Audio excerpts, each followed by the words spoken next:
Hello everyone! Kauwi ko lang po galing ng trabaho at syempre pa guys, hindi tayo pwedeng pumasok sa bahay na ito hanggat wala tayong na-joyride na bata.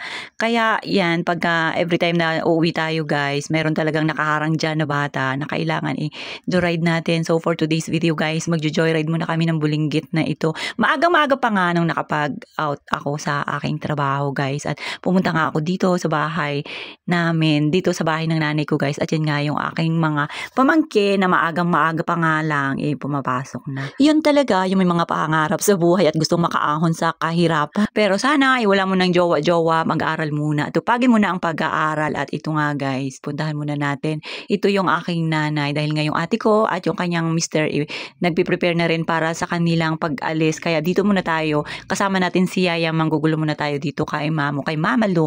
At habang ayan nga, nandito pa nga pala itong si Angel guys na papasok din nga pala. Abay, nag-back to zero pala ito yung nanay ko guys. Dahil nga, syempre, yung mga anak niya sobrang laki na at may kanya-kanya na nga pamilya. At ito nga, meron siya ngayon na Angel ay nasikaso. Ayan nga, nakahiga pa, nasa pugaran pa siya guys.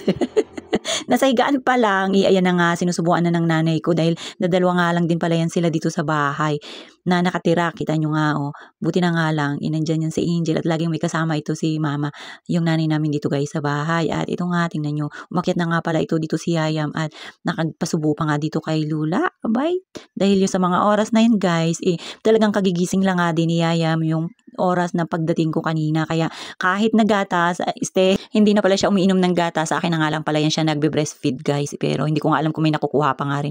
Ayan, wala rin pala yan siyang laman yung kayang dyan. Kaya ayan, nung sinubuan siya ni Lula, talaga naman sobrang gustong-gusto niya dahil nga siguro gutom na rin. At ito nga guys, pagdating namin, hindi rin nga kami nagtagal doon kanina sa bahay ng nanay ko. Ito pagdating namin, dumating na nga rin pala ito yung truck na ang karga guys is yung pantakip nga dito sa kanal na dito sa harapan ng aming bahay. Medyo matagal-tagal na nga rin yan nilang nagawa kaya matagal na nakatiwangwang. Buti na nga lang ngayon guys kasi sabi nga nila ngayong September daw yan matatapos kaya siguro unti-unti na nga nila. Ayan nga, sobrang dami na nila dyan guys. At nandyan din nga pala ito yung pandesal kaya hindi rin namin makakalimutan dahil naging paborito na nga rin pala yan ni Yaya. At habang busy-busy nga sila, ito nga si Lula nagpapakabisi rin, nagdilig-dilig na nga pala yan siya dyan ng ating mga halaman.